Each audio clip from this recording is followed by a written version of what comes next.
Shalom saudara yang Tuhan Yesus Kristus kasihi, berjumpa kembali di channel ini, di mana hari ini kita kembali akan bersama-sama membaca dan merenungkan kebenaran firman Tuhan. Namun sebelum kita akan membaca dan merenungkan kebenaran firman Tuhan, mari kita berdoa. Bapa di sorga, terima kasih, kami mengucap syukur untuk kesempatan di mana kami boleh kembali bersama-sama membaca dan merenungkan kebenaran firman Tuhan. Mari Tuhan bimbing kami semua, sehingga kebenaran firman Tuhan ini dapat kembali memberkati dan membaharui kehidupan kami. Ini doa kami, dalam nama Yesus kami berdoa. Haleluya. Amin. Saudara yang Tuhan Yesus Kristus kasihi, teks firman Tuhan yang menjadi renungan kita pada hari ini terambil dari Injil Matius, pasalnya yang ke-9 ayat 35 sampai dengan ayat 38. Mari kita lihat dan baca bagian firman Tuhan ini. Demikianlah Yesus berkeliling ke seluruh kota dan desa. Dia mengajar dalam rumah-rumah ibadat dan memberitakan Injil Kerajaan Sorga, serta melenyapkan segala penyakit dan kelemahan. Melihat orang banyak itu, tergeraklah hati Yesus oleh belas kasihan kepada mereka, karena mereka lelah dan terlantar seperti domba yang tidak bergembala. Maka katanya kepada murid-muridnya, tuaian memang banyak, tetapi pekerja sedikit. Karena itu mintalah kepada Tuan yang empunya tuaian, supaya ia mengirimkan pekerja-pekerja untuk tuaian itu. Demikian firman Tuhan yang menjadi renungan kita pada hari ini. Dan tema firman Tuhan pada hari ini adalah gereja yang misioner. Nah, saudara yang Tuhan Yesus Kristus kasihi, apa yang dimaksud dengan gereja? Nah, istilah gereja ini berasal dari kata Yunani ekklesia. Kata ekklesia ini merupakan gabungan dua kata, ya. Itulah kata ek yang artinya dari dan kaleo yang artinya memanggil. Sehingga ekklesia ini artinya adalah dipanggil keluar. Jadi bicara tentang ekklesia, bicara tentang gereja atau bicara tentang jemaat, ini adalah mereka yang dipanggil keluar. Siapa yang dimaksud dengan mereka yang dipanggil keluar itu? Itulah orang-orang yang beriman kepada Yesus Kristus.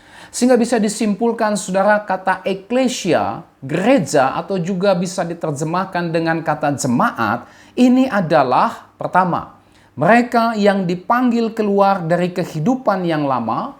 Itulah kehidupan yang dikuasai oleh dosa, kehidupan yang dikuasai oleh iblis, dan kemudian masuk ke dalam kerajaan Allah. Kita bisa lihat misalnya dalam Kolose 1 ayat 13, Dia telah melepaskan kita dari kuasa kegelapan dan memindahkan kita ke dalam kerajaan anaknya yang kekasih. Inilah gereja, inilah ekklesia, inilah jemaat, itulah orang-orang yang dipanggil keluar dari kegelapan dosa, dari ikatan kuasa-kuasa iblis, kemudian masuk ke dalam persekutuan kekal bersama dengan Allah.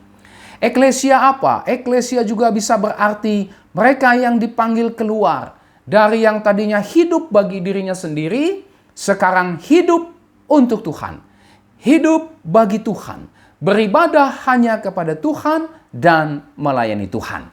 2 Korintus 5 ayat 15 berkata, dan Kristus telah mati untuk semua orang, supaya mereka yang hidup tidak lagi hidup untuk dirinya sendiri, tetapi untuk Dia yang telah mati dan telah dibangkitkan untuk mereka.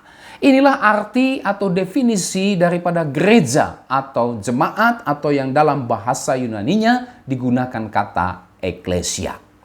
Nah, saudara, lalu apa yang dimaksud dengan misioner? Gereja yang misioner. Apa itu misioner?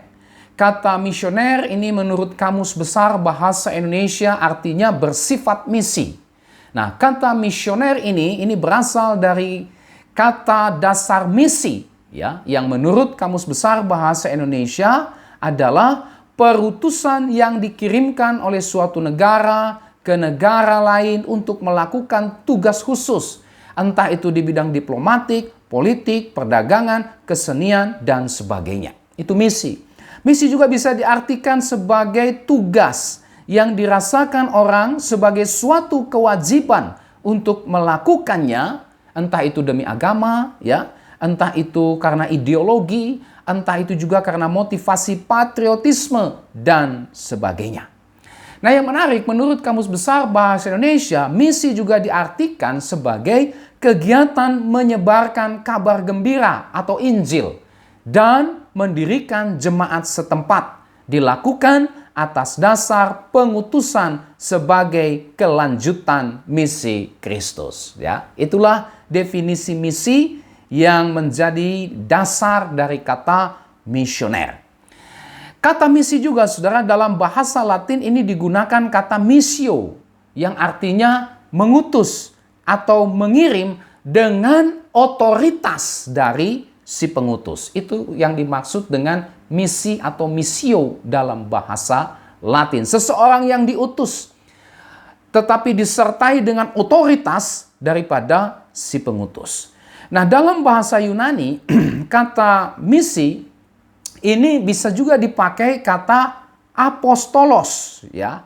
Apa yang dimaksud dengan apostolos? Itulah orang yang diutus dengan otoritas dari si pengutus untuk sebuah tujuan yang akan dicapai, ya. Itulah missio. Kita juga mengenal istilah missio Dei, misi Allah, ya. Jadi bicara tentang misi, bicara tentang missio, ini adalah orang yang diutus, tetapi juga kepada orang yang diutus ini diberikan otoritas daripada si pengutus.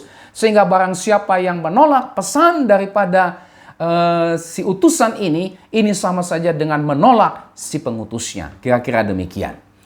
Gereja yang misioner, apa artinya?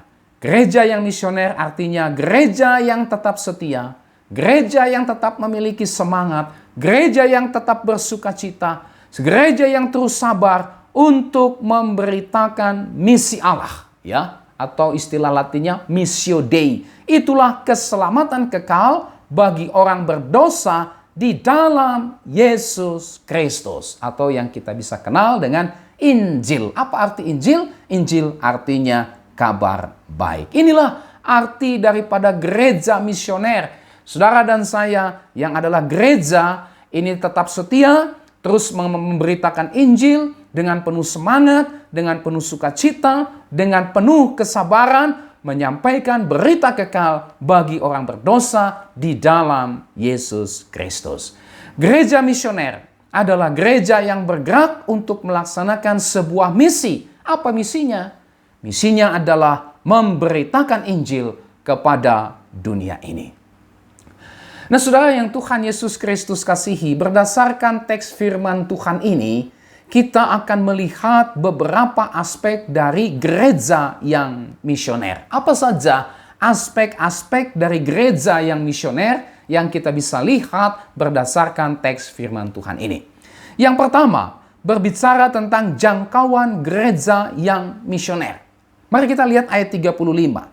Di situ ditulis, demikianlah Yesus berkeliling ke semua kota dan desa. Yesus berkeliling ke semua kota dan desa. Saudara, Tuhan Yesus dia berkeliling ke semua kota dan desa. Ini merupakan sebuah perjalanan, bukan jalan-jalan ya, atau bukan juga wisata. Tetapi ini adalah sebuah perjalanan misi. Yesus berkeliling ke semua kota. Yesus berkeliling ke semua desa untuk melaksanakan misi kerajaan Allah. Dan kita melihat di sini bahwa sasaran daripada misi Yesus adalah kota-kota dan juga desa-desa. Artinya semua orang yang ada di kota, semua orang yang ada di desa ini menjadi target, ini menjadi misi daripada pelayanan Yesus. Ya. Semua tempat, baik itu kota maupun desa, ini Yesus jadikan sebagai sasaran dari misi pelayanannya. Nah, saudara, dari bagian ini kita bisa mengambil satu pelajaran penting. Ya, apa itu? Yang pertama, saudara, gereja tidak boleh hanya menjalankan misi yang sifatnya ke dalam saja, tetapi juga menjalankan misi yang sifatnya keluar. Kita mencontoh apa yang dilakukan oleh Yesus. Yesus dia berjalan keliling ke semua kota dan desa. Dia mengunjungi bukan hanya kota atau bukan hanya desa, tetapi Yesus juga mengunjungi semua kota dan juga semua desa. Ini mengajarkan kepada kita bahwa gereja Tuhan, saudara dan saya tidak boleh hanya menjalankan misi yang sifatnya di dalam saja, tetapi juga kita terpanggil untuk menjalankan misi yang sifatnya keluar. Artinya saudara, gereja tidak boleh sibuk dan menghabiskan energi hanya di dalam gereja saja. Hanya mementingkan diri sendiri saja. Tetapi juga gereja harus pergi keluar. Harus menjalankan misi Allah seperti yang dipesankan Yesus dalam amanat agungnya Matius 28 ayat 19-20. Tuhan Yesus berkata, pergilah. Ya, jadi bukan hanya kita sibuk di dalam gereja, bukan hanya kita memikirkan program-program yang sifatnya ke dalam saja, tetapi juga gereja, saudara dan saya dipanggil untuk menjalankan misi. Inilah pelayanan daripada gereja yang sifatnya keluar. Pelajaran yang kedua yang kita bisa ambil dari bagian ini adalah gereja yang misioner ini tidak boleh pandang bulu di dalam menjalankan pelayanan misinya. Ya, di dalam ayat 35 ini kita bisa melihat bagaimana Yesus tidak memilih satu tempat saja dalam menjalankan pelayanan misinya. Yesus tidak hanya melakukan pelayanan di kota saja dan mengabaikan desa. Tidak, Yesus dicatat di situ berkeliling ke semua kota. Dia mengunjungi setiap kota. Dia mengunjungi setiap desa-desa untuk menjalankan pelayanan misinya. Kota dan desa bagi Yesus sama-sama menjadi sasaran ya dalam pelayanan misi Yesus. Nah saudara, gereja juga seharusnya memandang orang-orang baik yang ada di kota maupun yang ada di desa sama-sama sebagai sasaran dari misi Allah. Ya, gereja tidak boleh pandang bulu. Gereja tidak boleh hanya senang di kota saja. Gereja tidak boleh hanya senang di desa-desa saja. Tetapi gereja harus pergi keluar. Gereja melayani entah itu di kota maupun juga di desa-desa. Karena jiwa-jiwa yang ada di desa, jiwa-jiwa yang ada di kota sama-sama berharganya di hadapan Tuhan. Dan kita diutus untuk melaksanakan pelayanan misi kepada semua orang baik yang ada di kota maupun yang ada di desa. Nah saudara yang Tuhan Yesus Kristus kasihi, orang-orang yang ada di kota maupun orang-orang yang ada di desa ini sama-sama menjadi target daripada misi Allah. Oleh sebab itu, gereja, saudara dan saya perlu menggumuli dan mempersiapkan diri serta memperlengkapi diri agar bisa melaksanakan pelayanan misi atau menjalankan misi Allah baik di kota maupun di desa.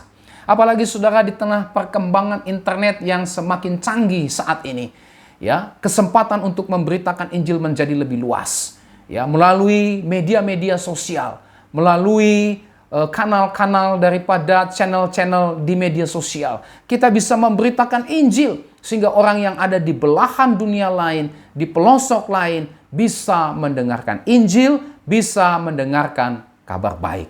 Oleh sebab itu, mari kita meneladani pelayanan Yesus di mana dia menjalankan misinya dengan berkeliling ke semua kota, berkeliling ke semua desa. Gereja juga harus meneladani pelayanan Yesus di mana gereja menjalankan misi, ya, misi Allah baik di kota maupun di desa-desa. Inilah poin pertama, aspek pertama yang kita bisa lihat ketika bicara tentang gereja yang misioner. Kita bicara tentang jangkauan daripada gereja yang misioner. Itulah kota-kota, desa-desa, setiap tempat, apalagi yang belum sama sekali mendengarkan Injil, gereja diutus untuk memberita Injil ke sana. Tidak boleh kita pilih kasih, hanya mau di kota saja atau hanya mau di desa saja. Kota dan desa sama-sama menjadi target daripada misi Allah. Aspek yang kedua yang kita bisa lihat dari bagian firman Tuhan ini ketika bicara tentang gereja yang misioner adalah kita melihat bagaimana ciri daripada gereja yang misioner. Ayat 35, 37, dan 38. Apa ciri daripada gereja yang misioner? Atau seperti apa bentuk pelayanan dari gereja yang misioner itu? Kita bisa lihat itu dalam ayat 35, 37, 38, bagaimana ciri daripada gereja yang misioner atau seperti apa bentuk pelayanan misi dari gereja yang misioner? Yang pertama, itulah mengajar. Yesus berjalan berkeliling ke semua kota dan desa untuk apa? Yang pertama, mengajar. Apa yang dimaksud dengan mengajar di sini? Yang dimaksud dengan mengajar di sini adalah menyampaikan kehendak Allah, menyampaikan firman Allah secara konkret yang tujuan utamanya bukan hanya sekedar untuk mengembangkan kemampuan berpikir dari murid yang diajar, dari orang yang diajar, tetapi agar orang atau murid yang diajar tersebut pada akhirnya mengambil keputusan untuk taat kepada Allah. Ya, itulah arti daripada mengajar. Ya, mengajar orang, mengajar para murid, ya, sehingga mereka bisa mengenal kehendak Allah, mereka mengerti kehendak Allah, lalu mengambil keputusan untuk pada akhirnya taat kepada apa yang menjadi kehendak Allah, taat kepada apa yang menjadi firman Allah. Jadi saudara, salah satu bentuk pelayanan misi dari gereja yang misioner ini adalah mengajar umat Tuhan, ya, membimbing mereka, memberikan petunjuk kepada mereka supaya mereka bisa mengerti apa yang menjadi kehendak Allah dan pada akhirnya mereka hidup sesuai dengan kehendak Allah. Di dalam gereja yang misioner, kita diajar untuk apa? Untuk bisa mengerti kehendak Allah. Kita diajar bukan hanya mengerti kehendak Allah, tetapi juga mengambil keputusan untuk taat kepada kehendak Allah. Di mana kita bisa mengerti kehendak Allah? Ya di dalam Alkitab, ya di dalam kebenaran firman Tuhan.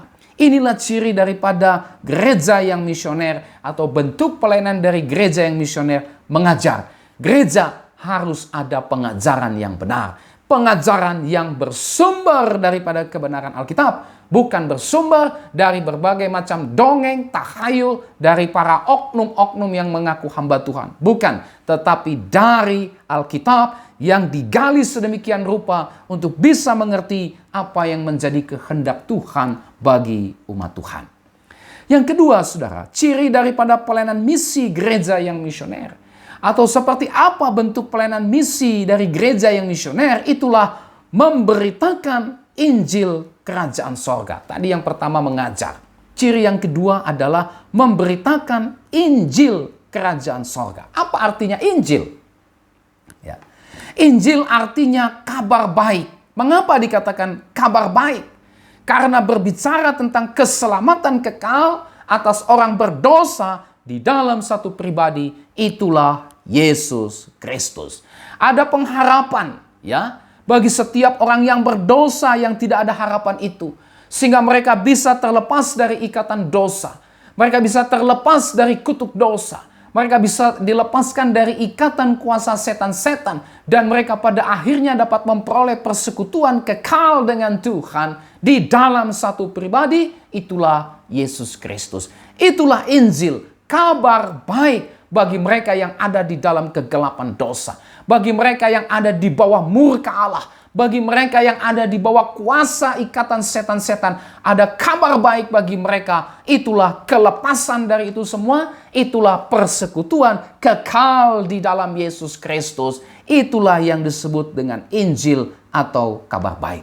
Bagi setiap mereka yang percaya kepada Injil, bagi setiap mereka yang percaya kepada Yesus Kristus, maka dia akan mengalami kelepasan dari dosa, kelepasan dari kutuk dosa, dari murka Allah, kelepasan dari ikatan kuasa setan-setan, dan menikmati persekutuan kekal dengan Allah. Ya. Nah, saudara, yang menarik di situ dikatakan Yesus memberitakan Injil Kerajaan Sorga. Ya, Injil Kerajaan Sorga. Injil Kerajaan Sorga itu berarti, saudara, Injil tersebut adalah Injil yang berasal dari sorga. Ya, kabar baik yang dibawa dan diperoleh, ya, hanya di dalam Yesus Kristus dan tidak ada di tempat lain. Injil Kerajaan Sorga. Injil yang berasal dari sorga, saudara. Bukan berasal dari usaha dan jasa manusia. ya. Bukan berasal dari kekuatan manusia. Manusia tidak bisa menyelamatkan dirinya untuk bisa sampai ke sorga. Untuk bisa menikmati persekutuan dengan Allah. Kenapa? Manusia dibelenggu dengan dosa. Manusia diikat oleh dosa. Manusia berada di bawah murka Allah. Itu sebabnya karena begitu besar kasih Allah akan dunia ini, sehingga Dia mengutus Yesus Kristus, kabar baik bagi kamu yang ada dalam kegelapan dosa, bagi kamu yang ada di bawah murka Allah, bagi kamu yang berada di bawah kutuk dan ikatan kuasa setan. Setan, ada kabar baik bagimu. Kamu bisa dilepaskan dari itu semua. Memang kamu tidak bisa melepaskan diri, tetapi karena kasih Allah yang besar, kamu bisa dilepaskan. Itulah melalui iman kepada Yesus Kristus. Injil Kerajaan Sorga. Berarti saudara, Injil tersebut adalah pemberian Allah. Diberikan secara cuma-cuma. Bukan karena amal ibadahmu. Bukan karena perbuatan baikmu. Bukan karena jasa-jasa perbuatan baikmu. Bukan karena ketaatanmu melakukan ajaran agama. Bukan. Allah berikan secara cuma-cuma berdasarkan anugerah Allah. Mengapa diberikan secara cuma-cuma, saudara? Karena saudara dan saya tidak bisa membeli anugerah Allah dengan apapun yang saudara punya. Mengapa harus diberikan secara cuma-cuma? Karena saudara dan saya sebenarnya tidak layak untuk menerima anugerah Allah itu. Karena saudara dan saya adalah orang berdosa yang membenci Allah dan yang menjadi setru Allah. Itu sebabnya Injil itu diberikan secara cuma-cuma berdasarkan anugerah Allah yang diterima melalui iman kepada Yesus Kristus. Nah, oleh sebab itu saudara, Injil Kerajaan Allah inilah yang harus diberitakan. Injil Kerajaan Sorga inilah yang harus disampaikan oleh gereja dan bukan Injil lain. Saudara, kita harus hati-hati memang. Kita harus waspada memang. Karena di zaman ini, bukan hanya di zaman ini, di zaman dulu juga, di zaman para rasul, di zaman para nabi-nabi PL, ada banyak orang-orang yang berusaha memalsukan firman Tuhan, mengaku utusan Tuhan, tetapi sebenarnya mereka tidak diutus Tuhan. Mereka berdusta. Mereka adalah antek-antek iblis yang menyusup di tengah-tengah umat Tuhan. Untuk apa? Untuk menyesatkan umat Tuhan. Oleh sebab itu kita memang harus berhati-hati. Karena apa yang terjadi di zaman PL, di zaman para rasul, juga masih terjadi di zaman kita. Dan memang akan terus terjadi menjelang kedatangan Yesus yang kedua kali. Itu sebabnya kita harus hati-hati, saudara. Kita harus waspada. Kenapa? Karena ada banyak oknum, ya. Ada banyak oknum yang menyebut dirinya gereja Kristus. Ya. Ada banyak oknum yang menyebut dirinya orang Kristen. Ada banyak oknum yang menyebut dirinya, mengklaim dirinya utusan Allah. Mendengarkan wahyu Allah. Menerima firman Allah. Berjumpa dengan Allah di sorga. Oknum-oknum yang menyebut diri mereka seperti itu. Oknum yang menyebut dirinya pendeta. Oknum yang menyebut dirinya pengajar. Oknum yang menyebut dirinya gembala. Oknum yang menyebut dirinya hamba Tuhan. Oknum yang menyebut dirinya teolog dengan gelar S1, S2, S3 dan seterusnya. Tetapi justru bukan memberitakan Injil Kerajaan Allah, tapi justru memberitakan Injil lain yang membawa orang bukan kepada keselamatan kekal, tetapi membawa orang justru kepada kesesatan yang berakhir kelak kepada kebinasaan. Injil lain itu adalah Injil yang membelokkan orang dari Injil Kerajaan Allah. Injil lain itu, saudara, mengajarkan antara lain keselamatan bergantung kepada usaha. Keselamatan bergantung kepada jasa-jasamu. Keselamatan bergantung kepada kebaikanmu. Keselamatan bergantung kepada amal baikmu, kekudusanmu, kerajinanmu ke gereja, melalui persembahan-persembahanmu, melalui kehidupanmu yang kudus dan berbeda dari dunia. Injil yang lain, itulah Yesus Kristus dipercaya bukan juru selamat yang sejati. Injil lain mengajarkan bahwa Yesus Kristus itu hanyalah utusan Allah semata. Yesus Kristus itu adalah pengajar. Yesus Kristus itu adalah guru saja. Yesus Kristus itu hanyalah teladan moral semata, pembuat mujizat. Yesus Kristus hanyalah pemberi kekayaan. Yesus Kristus hanyalah yang bisa memberikan kemakmuran, pemberi kesehatan. Ya, ini yang diajarkan sekarang. Orang percaya kepada Yesus untuk apa? Bukan untuk dibebaskan dari dosa. Bukan untuk bisa memperoleh keselamatan kekal. Orang datang ke gereja untuk mencari Yesus. Yesus yang bagaimana? Yesus yang bisa menyembuhkan sakit penyakit. Yesus yang bisa memberikan kekayaan. Yesus yang bisa memberikan kemakmuran. Yesus yang bisa memberikan mujizat demi mujizat bagimu. Inilah Yesus yang diajarkan sekarang. Bukan lagi Yesus yang diajarkan oleh Alkitab. Yesus yang datang ke dunia untuk apa? Untuk mati di atas kayu salib. Mengapa dia mati di atas kayu salib? Supaya saudara dan saya dibebaskan dari kuasa dan kutuk dosa. Supaya saudara dan saya yang tadinya terhilang dibawa untuk masuk kembali dalam persekutuan dengan Allah. Ini Injil kerajaan sorga yang sejati. Berbeda dengan Injil yang lain. Sayangnya banyak orang Kristen yang senang untuk percaya kepada Injil yang lain daripada Injil kerajaan sorga. Injil yang lain, saudara, mengajarkan apa? Injil yang lain mengajarkan kematian dan kebangkitan Kristus adalah supaya orang yang percaya kepadanya beroleh kekayaan dunia ini. Karya keselamatan Yesus hanya dipahami sebagai apa? Sebagai untuk pemenuhan apa yang menjadi keinginan-keinginan jasmani manusia. Apa itu? Itulah kekayaan, kemakmuran, kesehatan. Ya. Injil yang lain mengajarkan bahwa Yesus Kristus lebih rendah kedudukannya dari Allah. Yesus Kristus bukan Allah. Yesus Kristus bukan Yahweh. Yesus Kristus tidak sehakikat dengan Allah. Yesus Kristus bukan gembala yang baik. Yesus Kristus adalah ciptaan spesial Allah. Ya, dan berbagai macam ajaran yang lain yang intinya menolak keilahian Yesus Kristus, menolak finalitas Yesus Kristus sebagai juru selamat, sebagai Allah yang sejati dan juga manusia yang sejati. Ini sekarang secara terang-terangan terbuka, saudara, disampaikan di media sosial dan mereka menyebut dirinya sebagai para pengikut Kristus.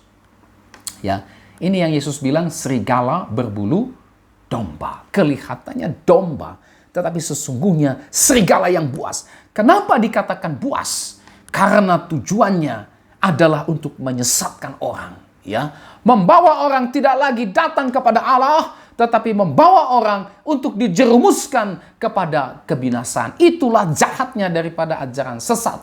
Itulah mengapa Yesus menyebut mereka sebagai serigala yang buas. Oleh sebab itu, saudara, hati-hati.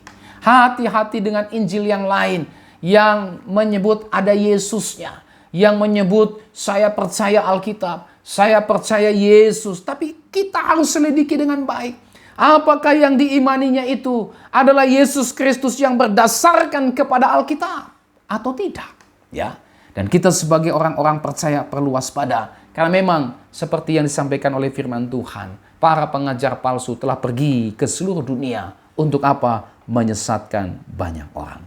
Mari sebagai gereja yang misioner, kita memberitakan hanya Injil kerajaan Allah yang bisa membawa orang kepada keselamatan kekal. Dan bukan malah kita terpengaruh kepada Injil yang lain. Atau malah kita ikut serta memberitakan Injil yang lain yang bertentangan dengan Injil kerajaan Allah, yang berasal dari kesombongan intelektual manusia, yang berasal dari kesombongan spiritual manusia yang palsu, yang berasal daripada kerusakan manusia yang sudah jatuh dan mati dalam dosa, dan juga yang berasal dari ajaran setan-setan dan tipu daya iblis yang menyesatkan.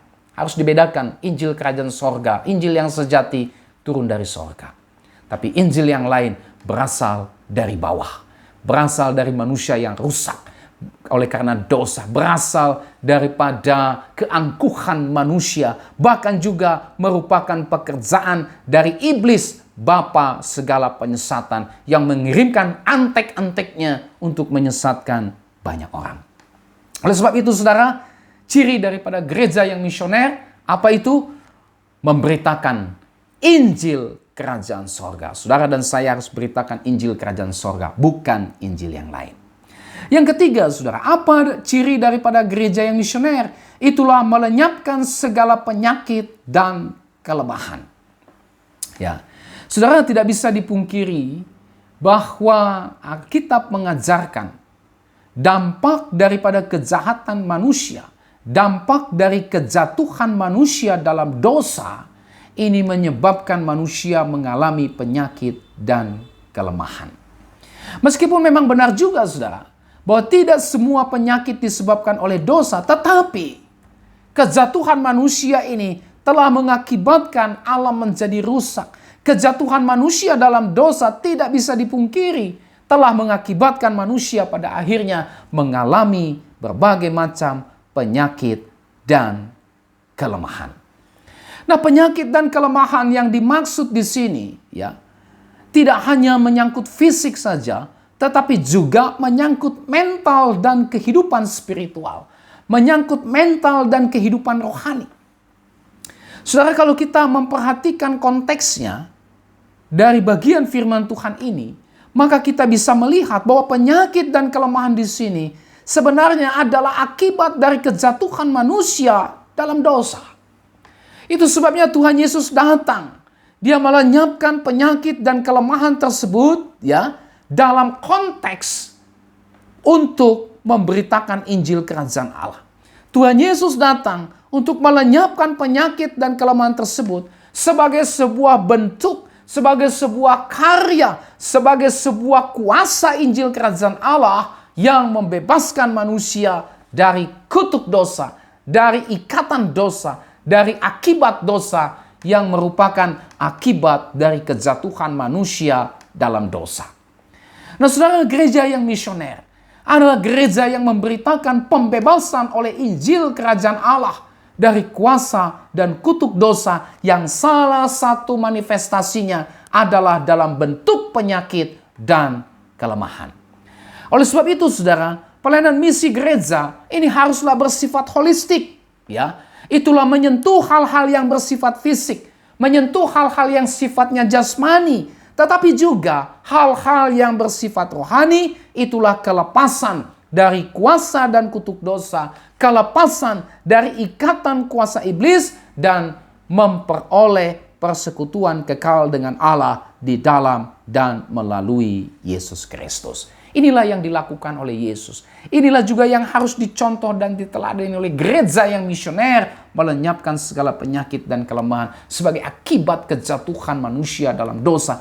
Hanya Injil yang bisa menyembuhkan manusia, yang bisa melepaskan manusia dari kutuk dosa, dari ikatan kuasa setan-setan, dan juga dari kuasa dosa. Yang keempat, saudara, ciri daripada gereja yang misioner atau seperti apa bentuk pelayanan dari gereja yang misioner, ayat 37 sampai dengan 38. Itulah menjawab tantangan dan pergumulan daripada misi. Pergumulan daripada pelayanan misi. Di dalam ayat 37 sampai dengan ayat 38 ini, saudara, kita bisa melihat adanya tantangan, adanya pergumulan menyangkut pelayanan misi, serta bagaimana menjawab tantangan dan pergumulan misi tersebut. Ya. Yang pertama, saudara, dalam ayat 37 kita bisa melihat di situ ada tantangan dan pergumulan daripada pelayanan misi. Maka katanya kepada murid-muridnya, tuaian memang banyak, tetapi pekerja sedikit. Saudara, bagian ini memperlihatkan kepada kita akan adanya tantangan dan pergumulan misi. Apa itu? Pekerja yang sedikit, padahal tuaian sangat banyak. Ya. Rupanya banyak orang yang sedang dalam kegelapan dosa. Banyak orang yang sedang menantikan kabar baik atau berita Injil itu. Tetapi ada tantangan, tetapi ada pergumulan. Apa itu? Sangat sedikit para pekerja, sangat sedikit orang yang mau pergi, sangat sedikit orang yang diutus untuk membawa terang Injil itu, saudara, kepada jiwa-jiwa yang masih dikuasai oleh kegelapan dosa. Ini menjadi pelajaran penting bagi kita semua orang yang mengasihi Tuhan. Berapa banyak gereja, berapa banyak orang Kristen yang sudah dilahirkan baru, yang masih peduli dan ambil bagian terhadap pelayanan misi. Berapa banyak orang percaya yang peka akan tuaian yang sudah menguning. Berapa banyak gereja, berapa banyak orang percaya. Apakah saudara dan saya menangkap apa yang dilihat oleh Tuhan? Banyak orang yang sedang menantikan terang, yang bisa melepaskan mereka dari kegelapan dosa, yang bisa membawa mereka keluar dari kegelapan, dan pada akhirnya membawa mereka masuk dalam persekutuan kekal bersama dengan Allah. Mereka masih menunggu. Lalu apa yang kita lakukan? Apakah kita akan berdiam diri saja? Ya, ini menjadi sebuah tantangan bagi kita orang Kristen, bagi gereja yang misioner. Sekaligus kita harus menjawab tantangan itu berdasarkan apa yang menjadi hikmat dan tuntunan Tuhan. Dalam ayat 38, kita bisa melihat seperti apa menjawab tantangan dan pergumulan misi. Ayat 38, karena itu Tuhan Yesus berkata, mintalah kepada Tuhan yang empunya tuaian, supaya ia mengirimkan pekerja-pekerja untuk tuaian itu.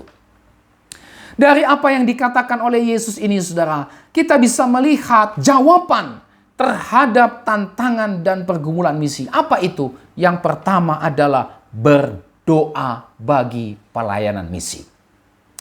Yesus berkata, mintalah kepada Tuhan yang empunya tuaian itu. Mintalah, ini bicara tentang berdoa. Ada banyak orang Kristen yang berdoa sibuk dengan apa yang menjadi keperluan, kebutuhan dirinya sendiri. Seharusnya orang Kristen yang misioner, orang Kristen yang di dalam Tuhan, dia tidak hanya berdoa bagi apa yang menjadi kebutuhannya sendiri. Seharusnya dia juga terbeban untuk berdoa bagi pelayanan misi, saudara. Ya, ini menjadi sebuah evaluasi bagi doa-doa kita. Apakah kita pernah berdoa untuk pelayanan misi? Apakah kita pernah mencari tahu akan pelayanan misi, gereja, para misionaris, orang-orang yang diutus untuk memberitakan Injil? Apakah kita pernah tahu mereka ada pergi untuk memberitakan Injil? Dan apakah kita berdoa bagi orang-orang yang diutus untuk pemberitaan Injil? Ya. Kalau selama ini kita sibuk hanya berdoa bagi kepentingan diri kita sendiri saja, berdoa hanya bagi kepentingan gereja kita sendiri saja, tanpa peduli pelayanan misi, hari ini mari kita bertobat.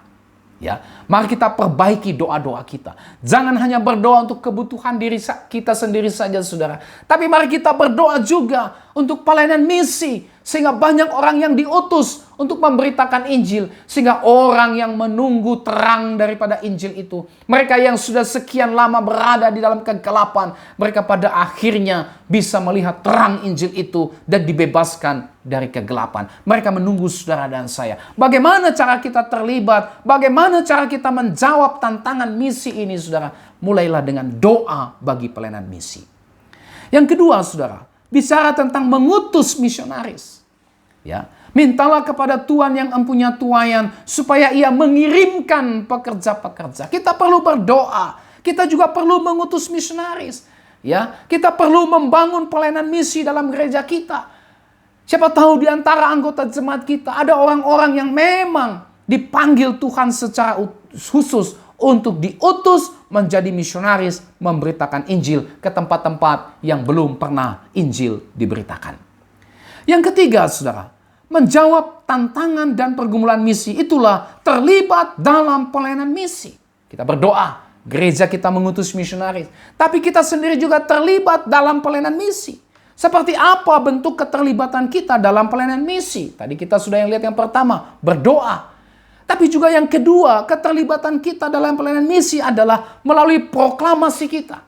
Artinya, kita bersaksi dengan kata-kata kita. Menceritakan Injil Yesus Kristus. Melalui pemberitaan kita. Melalui kata-kata kita. Proklamasi. Ya. Yang kedua, presensi. Apa itu? Melalui kehadiran kita. Kita bersaksi melalui kehadiran kita sebagai orang Kristen. Kita menunjukkan kesaksian hidup kita sebagai orang Kristen yang hidup selaras dengan Injil Kerajaan Allah. Kehadiran kita juga bisa menjadi sarana untuk menjawab tantangan misi pekerja sedikit, tapi tuaian banyak. Ya. Yang ketiga, dengan cara apa? Materi. Artinya kita memberi dukungan dengan apa yang ada pada kita. Dengan uang kita. Ya, lebih banyak kita mungkin menghabiskan uang kita untuk kepentingan-kepentingan diri sendiri. Ya, memang ada kebutuhan, tapi kadang-kadang kita pakai uang kita juga untuk kepentingan-kepentingan diri kita sendiri. Ya, misalnya kita rela membayar kopi di sebuah kafe di mall dengan harga 200.000, tapi untuk memberi bagi pekerjaan Tuhan, Memberi untuk pelayanan misi, oh pelitnya setengah mati. 10.000 dirasa sangat berat. Tapi untuk membayar secangkir kopi yang ada di kafe, 200.000 tidak keberatan. Tapi kalau memberi 10.000 untuk pekerjaan misi, itu saja sudah berat, saudara. Ya, ini berarti ada yang tidak beres dengan keuangan kita, dengan beban kita terhadap pelayanan misi. Kalau kita betul-betul memiliki hati misi, maka kita memberikan dukungan untuk pelayanan misi dengan apa? Dengan uang kita.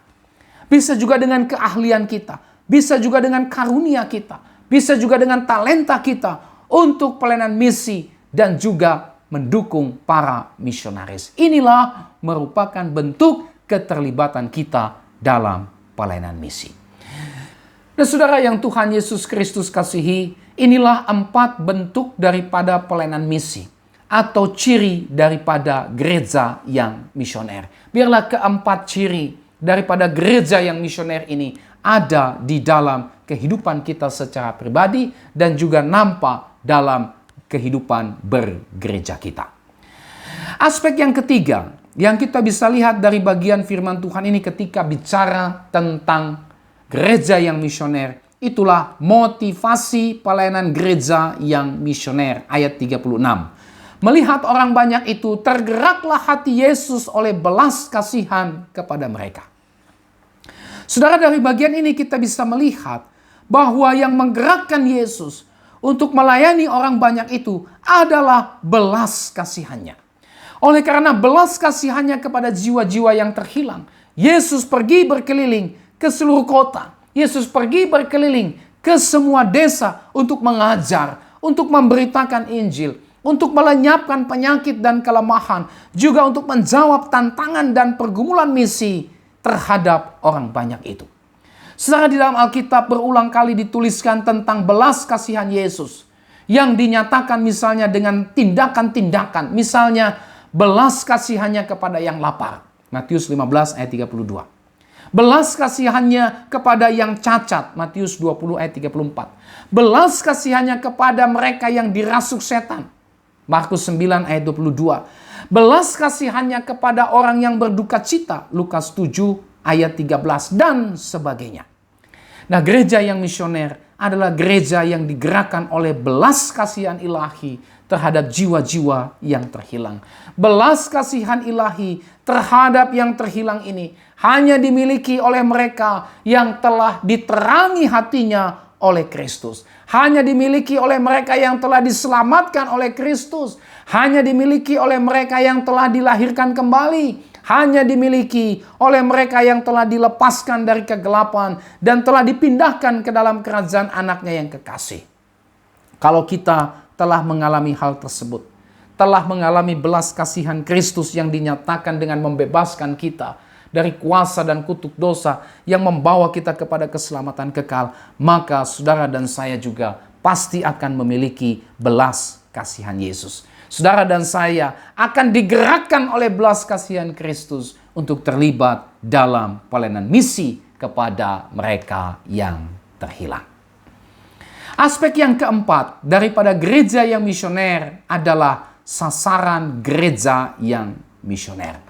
Kepada siapa gereja harus pergi untuk melaksanakan misinya? Ayat 36 mencatat, karena mereka lelah dan terlantar seperti domba yang tidak bergembala.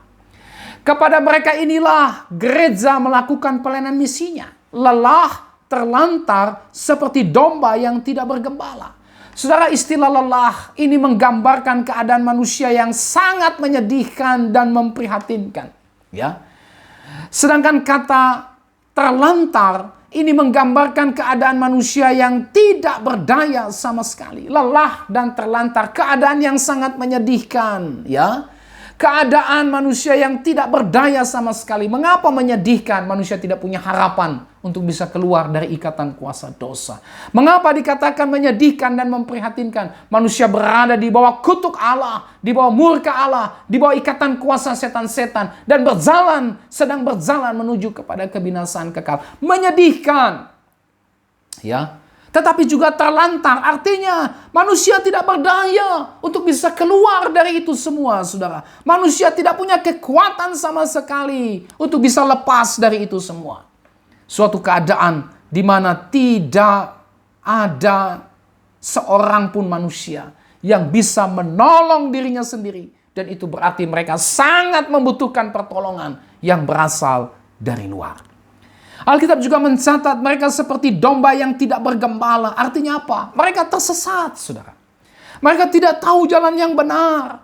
Mereka tidak memiliki penyelamat yang bisa menyelamatkan jiwa mereka. Yang bisa membawa mereka kepada ketenangan, kedamaian jiwa mereka. Tidak ada, saudara. Dan kepada mereka lah Kristus menyatakan belas kasihannya. Dengan mengajar mereka, memberitakan Injil Kerajaan Allah. Membimbing mereka, menjadi gembala bagi mereka. Melenyapkan penyakit dan kelemahan mereka. Juga memanggil dan mengutus para muridnya kepada mereka untuk melayani mereka. Dan mengabarkan Injil kabar baik itu kepada mereka sehingga mereka dapat diselamatkan.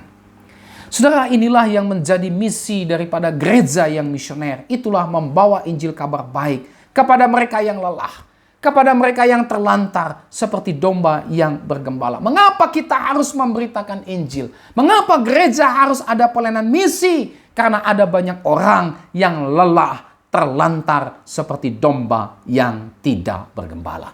Oleh sebab itu, saudara dan saya, gereja kita harus pergi dengan misi memberitakan Injil kabar baik. Injil kerajaan sorga kepada mereka yang lelah. Kepada mereka yang terlantar seperti domba yang tidak bergembala itu. Kenapa? Karena hanya Injil sajalah yang bisa memulihkan mereka. Yang bisa menyelamatkan mereka. Yang bisa membawa mereka keluar dari itu semua. Dan masuk ke dalam persekutuan yang kekal dengan Allah. Terbebas dari itu semua. Menikmati kebebasan itu semua dalam persekutuan kekal dengan Allah. Mari saudara, kita pergi memberitakan Injil kepada mereka. Mungkin saja mereka itu adalah anggota keluarga kita sendiri. Sudahkah kita beritakan Injil kepada anggota keluarga kita yang oleh Alkitab yang belum percaya kepada Injil disebut sebagai lelah, terlantar seperti domba yang tidak bergembala. Mungkin juga itu bisa jadi rekan kerja kita. Bisa jadi sahabat kita. Bisa jadi teman kita. Bisa jadi juga tetangga kita. Atau bisa jadi orang-orang yang kita temui, saudara. Mari kita minta hikmat Tuhan. Kita minta supaya Tuhan terus mengobarkan semangat Injil itu, saudara. Kepada setiap orang. Sehingga kita terus setia memberitakan Injil kepada mereka. Agar mereka semua pada akhirnya bisa dipulihkan dan diselamatkan oleh Injil Kerajaan Allah. Nah saudara yang Tuhan Yesus Kristus kasih, inilah seluruh renungan kita hari ini. Mari kita mengambil bagian terlibat dalam pelayanan misi sebagai wujud panggilan kita sebagai gereja yang misioner. Gereja yang misioner. 4 aspek ini kita sudah lihat. Kiranya keempat aspek yang tadi kita sudah lihat bersama-sama dari bagian firman Tuhan ini yang merupakan ciri khas, yang merupakan kehidupan dari gereja yang misioner. Itu nampak dalam kehidupan kita. Itu terus-menerus kita usahakan dalam kehidupan kita. Juga dalam gereja kita. Mari kita berdoa. Bapa di sorga, terima kasih untuk firman-Mu ini. Tuhan, kami sudah belajar bagaimana pelayanan Yesus di dunia ini. Kami sudah belajar 4 aspek daripada gereja yang misioner. Kiranya itu tidak lalu begitu saja. Masih banyak jiwa yang tenggelam dalam kegelapan. Masih banyak jiwa yang terpenjara dalam kegelapan dosa dan ikatan kuasa setan. Masih banyak jiwa yang tidak berpengharapan, yang mati karena dosa. Tuhan, utuslah kami kepada mereka semua. Mungkin itu anggota keluarga kami, teman kami, rekan sekerja kami. Ataupun pelayanan misi yang ada di sekitaran kami. Ataupun yang ada di negara-negara lain yang bisa kami dukung melalui doa dan dana kami dengan semua apa yang kami punya. Tuhan, tolonglah kami supaya firman-Mu ini kembali membakar semangat kami. Kalau kami sudah merasakan Injil yang sudah menerangi kehidupan kami yang dulu dalam kegelapan. Seharusnya Injil itu juga menggerakkan kami juga Tuhan untuk membagikan terang itu kepada orang yang masih hidup dalam kegelapan. Berkati kami semua dengan firman-Mu. Jadikan kami sebagai generasi yang misioner. Jadikan gereja kami sebagai gereja yang misioner. Terima kasih Tuhan. Dalam nama Yesus kami berdoa. Haleluya. Amin. Sampai kita berjumpa kembali saudara. Tuhan Yesus memberkati saudara dan shalom.